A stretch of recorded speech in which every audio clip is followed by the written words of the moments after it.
Welcome in. This is a segment from the Slumpbuster Fantasy Football Podcast with Aris Blakeney. Find the full episode on Spotify, iTunes, the Google Play Store, or our YouTube channel. Enjoy. So we're going to go through some interesting names to start off. Some of you may remember these names fondly. Some of you guys might look at them with despise as they may have ended your seasons prematurely. But we will break down some of the all-time team here. And let's see, where do we want to start this? We want to start QB. Yeah, let's just go down the list. We'll just start at quarterback, go running back, receiver. We could start with the most useless position here, you know? Hey. Fourth down Army, all right? We're adding punter next year. You know, this is the one time in fantasy I advocate to start a kicker first in our order. Yeah, I don't want to end this segment talking about the glories of Matt Bryant and Greg Zuerlein. Hey, 170 points from a kicker is really good. Yeah, and that still should be your guys' last pick in your fantasy draft. And if you are making the mistake of going after them any round higher than that, quit First fantasy overall. football. I won my fantasy championship, and I drafted my kicker last. There you go. That's all you need. All right, guys. So the top two kicking performances of the decade is going to be 2016 Matt Bryant. So that was going to be the Falcons' year. Kyle Shanahan, their offensive scoring at peak levels. You had MVP Matt Ryan on the other side. So that explains why Matt Bryant had such a great year. And then Greg the Leg Zuerlein, you had to expect he was going to show up at a certain point. I thought Justin Tucker might be with a higher finish, but I guess you also have to factor in the offense he's in. Mm-hmm. The Ravens at points with the Joe Flacco years weren't necessarily moving the ball up and down the field quite like the Rams were when they first got McVay. And when you have a kicker with two nicknames, you kind of have to have him on this list. Legatron and Greg the Leg. Okay, so moving on to the position you should draft second to last is going to be your DSTs. And there have been a couple difference maker DSTs in this decade. Last year, Chicago. Last year's Chicago team, the New England Patriots, another couple teams you could mention in this argument are going to be your 2014, like Legion of Boom Seahawks. Mm-hmm. That was a really good team. The 2017 Jacksonville Jaguars when they were Saxonville. They also had some peaks. But I do think that it does go in the way of the New England Patriots this year. They've fallen off in recent weeks if you're still with us in this fantasy football season. But overall, when they started off this one, they were literally winning people weeks at the start of this fantasy They were like season. the fifth highest scoring player at one point. If you when you consider that in terms of where you drafted them versus the output that they were able to put, those first 8 weeks of fantasy production from your DST position was amazing. The Chicago Bears, they were just coming into their own that year in fantasy. So right now there's a tie. There's one more week. So unless Miami finds some way to pull off a miracle again, and just New England should be the best. But right now they're both tied at 222 points. Unless something drastic happens, this year's New England team will be the best fantasy defense of the decade. Okay, so the way we organize this too, we have your basic 2 wide receivers, 2 running backs, and a flex. So I think we're going to go with tight ends before we get into those because we can make arguments here on the flex. Jimmy Graham had the top fantasy season for tight end this decade. He had 84 catches, 1,100 yards, and 16 touchdowns in 2013. He was definitely what you consider a difference maker. He started that whole trend of drafting those top-tier tight ends early in drafts when you talk about what him and Rob Gronkowski were doing. With the Holy Trio this year. Mm-hmm. And I do think that one of the bigger things that may set him apart ultimately was he was consistent throughout the year. Some of Gronk's peak years unfortunately ended in injury, which, as we know, if your top star tight end goes down to the fantasy football playoffs, that's going to be a detractor on your team. Yeah. So let's see. We want to go wide receivers, running backs, who drafts? Well, let's first? go wide receiver because it's the same person. Okay, yeah. Our favorite. Antonio Brown, we couldn't not mention it. It's another show, yeah. Like this guy, God, he just keeps trailing us around here. Yeah. Do we want to mention his video, his music video that came out this week? Oh my God. Wait, he had a music video coming No more. I thought it was just the picture of a white women. No, there was a video. There was actual video. Gosh. We'll have to look at that and come back. He was on the Masked Musician here, so, maybe he's got some pipes. We can't underrate that. He also has clearly a mental disorder at this point. Hey, I would just like to say, My girlfriend finally started watching Masked Singer. Hey, I love that show. do not think that was him. I swear, because like after like they unmask them and like you see them like. Well, yeah. So what they do is they audio track before. They're not singing. Oh, live. they're not? No, it's a track. Okay. They play the track, they lip sync to it, and then they come out and do it. So it's a track that they're playing. Okay. Give away all the Indian. Leave something for the kids, Aris. That'll be our next lawsuit. What next? Are you going to tell them on the Christmas edition that? Well, that what? The two. Yeah. But no, yeah. So AB, the two top receiver performances this decade, just shows how dominant he was before CTE set in from Vontaze Burfict hit. Okay. Because I did want to diversify this a little bit because he did have 2 phenomenal fantasy football seasons in here. I did want to mention, obviously, we have some great performances from Julio Jones this decade. We can't forget AJ Green had an awesome year. I think he came in at 4. Calvin Johnson in 2012, when he almost set the single season receiving yards mark, was a phenomenal season in its own right.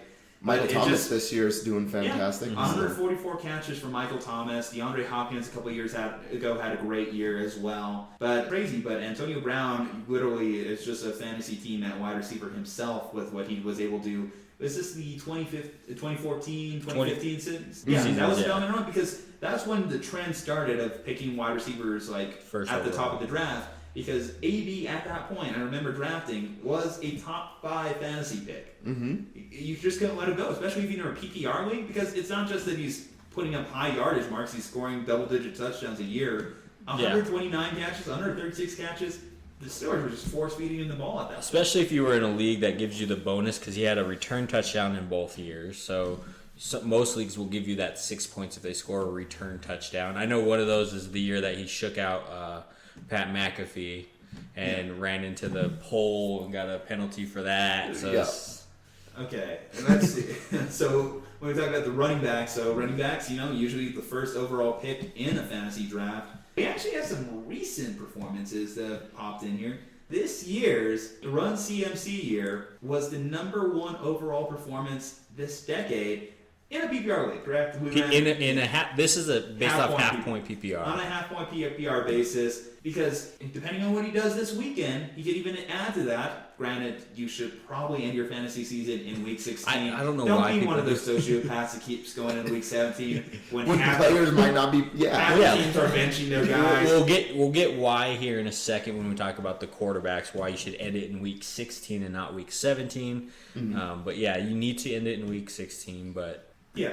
Okay. So with that said, C-Mac finished 1. Then you had David Johnson, his breakout year in 2016, where everyone decided to overdraft him the following year. Yep.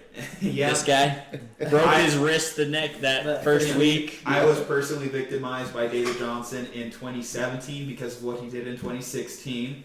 But that's when people were talking about he could have been a thousand guy himself. He's just part of this new wave of running backs that can run, catch, do a little bit of everything. Because I'll say this for the running back position as a whole. When you ran these numbers, and you did this for us last time, thank you so much, Aris. I was surprised that 2012 Adrian Peterson, despite rushing for 2,000 yards, is not on here. And this is going on a half-point PPR basis. It's because of those catches. Yeah. It's the PPR. So those running backs that now we're seeing, those more dual-threat running backs, whereas back in the day you would have, your runner and your third down back. We're starting to see more 3 down, catch, do everything backs. So in probably in standard, I didn't look at the standard, but in standard 2012 Adrian Peterson probably is either 1, 2, or flex. Yeah. But just the PPR, 109 catches. That's a lot for a receiver, let alone a running back. So. Yeah, it's going to be a game changer, especially too. Even rookie performances from Saquon Barkley in 2018 put him as a top 3, and why he's sitting in your all-decade flex right now. It's just, again, 91 catches. That's a lot of catches for a receiver. Yeah. And you're getting that on top of 1,300 rush yards. Because in 2012, I believe AP only had like 25 catches, if I remember right. Yeah. And that's saying that guy led me to a fantasy championship that decade. Yeah, he only had coming off like 300 receiving yards. So you're just getting that development of, do everything backs. And you were, I just want to say, you were reaming me on Christian McCaffrey's a terrible pick for fantasy decade player. And look at that, number 1 of the decade. Yeah, I guess too. One of the biggest weights in this argument I was going to throw out there is also their performances towards the end of the year, because as great of seasons they had, if these players were either benched or injured towards the end, why Rob Gronkowski was not on here, that could have been a killer for you. Yeah, because you were relying on these guys all year. And look at Christian McCaffrey this year, week 16, 15 catches, 119 receiving yards. Yeah, I mean, that's still amazing production.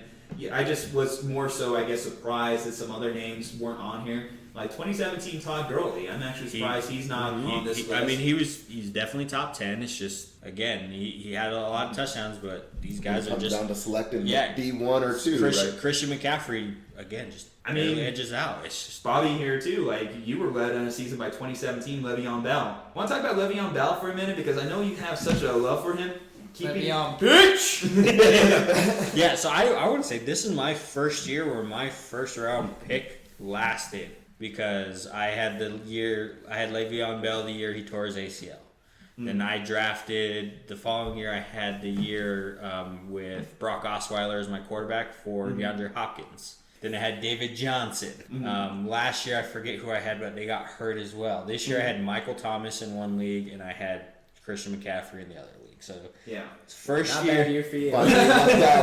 first year where my first round pick lasted me throughout the season. At the quarterback position, again, 2 more recent guys: 2018 Patrick Mahomes and 2019 Lamar Jackson.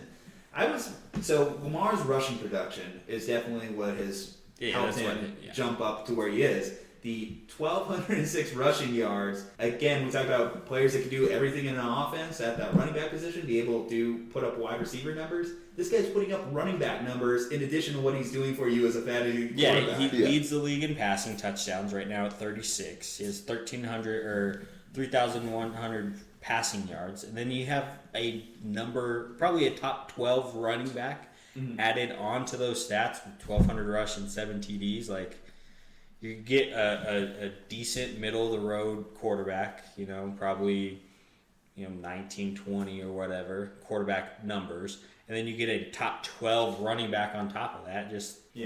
But he does fall short to Patty Cakes Mahomes in 2018 because he's sitting. It depends, like where you end your season. Well, so this was based off of NFL Network or NFL.com's fantasy, where they did through week 17. Okay, that's fair. So in that case, hence why I put him as an honorable mention, because if he were to play next week, he would have clearly passed. Unless he just had an Andy Dalton negative day, right? Yeah, that screwed me the one time that I had Andy Dalton as my backup. So. I guess at the quarterback position, some players that I was surprised were missing. 2013 Peyton Manning, despite setting the single season passing yardage mark and the single season passing touchdown mark, he fell short of these guys. Yeah, so the thing is these guys, this ranking or whatever, had it at a 4-point passing touchdown and a 6-point rushing touchdown. So Mahomes had less interceptions, so less marks against him, more rushing yards than Peyton Manning, more rushing touchdowns than Peyton Manning. And 2015 Cam, as someone who owned 2015 Cam, he had a great year, and he definitely laid the groundwork for a player like Lamar Jackson. I think because he was over 400 points that year, I do think, because I do also remember fondly 2015 Cam, kind of a letdown in the fantasy championship rounds, which is disappointing because he did have those pop weeks, those 50-point weeks that set the stage for it. Let me go ahead and ask this then: who is your guys' biggest bust of this decade for fantasy football? Bust is in played, or bust is in in terms of how it worked out? Well, it could be a matter of injury. It could be a matter of circumstance. I mean, my personal one here, in terms of players that I've drafted, but I think you can argue as far as a all-decade type bust as well, was going to be 2013 Adrian Peterson. Now, as we remember, Adrian Peterson, fantastic running back, all-world type performer, Hall of Famer. Terrible parent, though. I'm a great parent. In the South, he is a great parent in the South. So, unfortunately, I recall that year. If you drafted him, you kept him based off what he did the previous year. 2,000 yards. I mean, he was going to run it back, right? Mm-hmm. He was going to be more involved as a pass catcher too. So perhaps 2013 Adrian Peterson could have even supplanted some of these guys that we have nowadays, right? Can I give my? But- it happened this year. Andrew Luck. Yeah. Oh, that's a good one. But I do think on that it quarterback-wise. depends on when you drafted. Yeah. Because you're He like dra- most drafts, and you drafted after the he third. retired on National Draft Day. Well, it depends because like I know like a majority of my drafts happen post the Andrew Luck retirement, and generally the rule of thumb is you should be drafting after the third week of the preseason. That's when you're going to have a more realistic output of where players are going to go. Yeah. I do think that would have been a bust if you did draft him, but considering the replaceability at the quarterback position, I don't think it nearly impacted you as much as quite losing your number 1 overall pick running back. Yeah. I'm going to shout out my sister here. So this draft, she drafted Andrew Luck. Literally 5 minutes later, the news came out that he had retired. Yeah. So she's freaking out, whatever. She's all pissed off. She's cursing Andrew Luck up and down. 4 rounds later or whatever, she drafts Cam Newton. But then Cam Newton played, 3 weeks? And then he was IR'd the rest of the year. Her quarterback this season has been... Not true, but like again, replaceability at the quarterback position, which is something we wouldn't have said to start the decade necessarily. When those Aaron Rodgers is another name too that I'm surprised. When I was doing the research for this, the first 3 years, quarterbacks were the highest scoring guys, and then you start to see kind of later on, you start to see those skill guys kind of creep up, maybe the 5th highest scoring, 4th highest scoring, or whatever. And now this year we're gonna have a running back highest scoring player. Well, no one's saying that necessarily the quarterback position isn't like one of the highest scoring positions in fantasy. What it is mostly is just when you consider the drop off between 1 to let's say 15, the 15th best fantasy quarterback. It's not as staggering as it generally is at the other core positions that you want to draft. That's why when we talk about like the tight ends, so quarterbacks and tight ends went in 2 different directions almost in terms of importance. So the quarterback position, people now are just in the belief that you can wait till round 8 to draft your quarterback and you'll be fine. Well, yeah, Honestly, last year I got Matt Ryan, who ended up as the number 2 quarterback. I got him in the 14th round. Even if your sister picked up Jacoby Brissett, for the most part, she would have Would been have been fine. okay. Yeah. Yep. But again, when you lose an AP in week 1 after he plays, or you lose David Johnson in 2017 after he plays, or you get strung along all season, like I'm sure you're. Season. So yeah, you want to talk about 2018 Le'Veon Bell? Yeah. Let me tell you this. Okay. Franchise tag. $15 million. I would have done it for $15. You fucking kidding me, dude? I'm gonna tell you this right now. I was roped into that as well because I traded for him in 2 leagues because they're like, oh yeah, he's gonna be coming back. So I was like, these people, they need stuff, they need whatever. So I traded. I traded, a lower running back and a lower receiver or whatever for whatever, and nope, Yep. I got caught in it too because I had to hold on to him, and he ate a roster spot as I watched. Yeah. Is he coming back? He might come back. He might. Nope, he's not coming back. I think that's a tricky part because you could at least say, like, with David Johnson, you could have just cut bait right there. He didn't have to hog up a roster spot for you the entire year. With Adrian Peterson, for the most part, I remember there was a slight mention of an appeal process, but you pretty much knew after, like, the details of it came out, yeah, they're probably not going to reinstate him. Le'Veon Bell, you literally had to keep this guy because everyone was saying, maybe you hold out to week 7. Yeah, week 10, he has to come back to get that contract. Week 12 is the latest he could possibly come back and still play. Nope.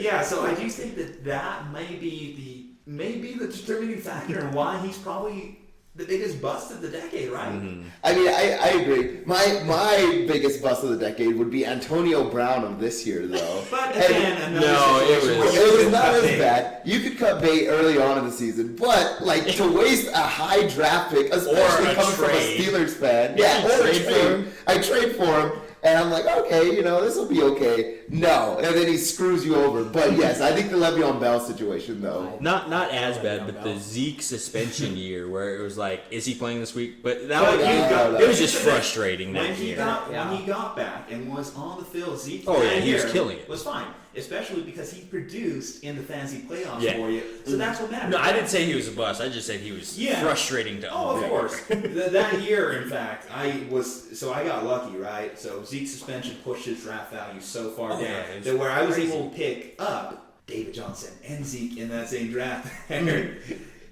playoffs, but God bless that situation almost like killed me in itself. Fantasy has definitely evolved over the way from where it was at the early part of this decade. It's as big a part of the league itself. Well, yeah, when you're watching Red Zone, they give you fantasy updates now. They give you a fantasy zone now, where as at the beginning of the decade, it wasn't really mentioned as much. Daily fantasy has taken off here in the last couple of years. We haven't really touched on that as much as a show, but trust me, daily fantasy is definitely where it's at, where this game is trending, because God damn it, us millennials, we just can't have the patience to wait out an entire season. We have to constantly be changing by the day. But yeah, I think that's fair. What about, real quick before we move on, best sleeper of the decade? You guys have one of those? How about Odell? Odell? Okay. Rookie year. His rookie year, because you didn't have to expend a high pick. I guess that's a fair thing, because even What like about- someone you mentioned, Christian McCaffrey or something, in his rookie year or something, he was still a top 3. A lot of the rookie running backs generally were still going high throughout this decade. What about that, 2016 David Johnson? Because he was a third-round running back. Nobody really knew him. At the very beginning of the year, You know he was what? only really That's a good point. returning kicks. 2016 David Johnson there's no question about it. He is going to be the biggest sleeper of the decade. You can maybe make an argument for, again, 2012 Adrian Peterson, because Coming off the ACL injury, he dropped from a surefire number 1 overall pick to being, I got him in the 4th round in my draft. It's like how you measure the value. But if you consider if you told me you got your running back 1 in the 16th round, you want it. Yeah. You know. So what about quarterback? Because you don't really pick. I mean, Lamar was kind of high. Again, Patty Mahomes really wasn't drafted that high. Wasn't drafted not when he high, first came out, again, value based. Yeah. You know, it's hard to get it to that position because the running back tier is always going to be the biggest surprise pick. The only thing that could pass it is if you told me you picked up a kicker that got 300 points. Yeah, that's why they have the draft strategy of, it's called no running back, because you bank on those late round value picks. You have to be really confident in your abilities, I found, to be able to pull it off. I've done okay in some leagues. I've tested it out, but I never actually had the balls to test it out. I never leave happy with my teams whenever I try it. I like the established running back. At least have one guy I can count on throughout the year. Set it and forget it type guy. Because if I have to constantly be playing the struggle of these second tier type running backs, it does get frustrating week after week to have to do that, especially when the buys come in, when people start getting injured. I've found some luck with the tight ends, but yeah. I was going to mention I'll throw it out there too, like I do remember when Gronk first came into the decade, he was kind of undervalued as well, because the tight end position was undervalued. And even 2018, George Kittle, I picked him up in like the 13th round. Yeah, he came out of nowhere. That was another good one. Jimmy Graham, former basketball player, came out. Was he? Too. I just don't remember whether. Yeah, he was like the last of the basketball players to tight end guys. Yeah. Because now you're actually starting to get those big tight end guys in college. So Jimmy Graham was that last of the Antonio Gates. How tall is he? He's like 6'7", 6'6", something like that. So, but now you're actually starting to get those athletic guys in that position in college. That's why, granted, Kittle only had like 50 catches in college, but that's because Iowa doesn't throw the ball. But like if you look at Kelsey played throughout college, had a decent college career. So really, Graham was that last basketball guy to the NFL. Okay. So just running back, biggest bust, Le'Veon Bell, biggest sleeper, David Johnson in 2016, and then we ran through the starting lineup with best performance, Patrick Mahomes at your QB 1, running back 1, CMC 2019, David Johnson 2016 as your running back 2, wide receiver 1 and 2, both Antonio Brown years, Jimmy Graham 2013 killed it for the tight ends, your flex is Saquon, Chicago D, New England D, you couldn't have went wrong with either one, 2018, 2019 respectively, and then either, kicker. Just get rid of it in this position. So that is going to be my New Year's resolution: to remove kickers from fantasy football. I'm forever. adding punters in all my leagues. Let's do No, it. so one cool thing about the flex is last year's Christian McCaffrey finished 0.3 points out of this position. Yeah, I mean he's been doing it all. You got to give it to He had him. 107 catches last year, 109 catches this year. He's 67 receiving yards away from the third ever 1,000 season. So I mean, he's killing it. Again, we joked about it on the show. Total flip flop of expectations. Our top ranked quarterback is going to be black, and our top ranked running back is going to be white. White. Yin and yang. We switched it up here. No. Okay. Everything's got to be balanced, right? All about balance, Thanos.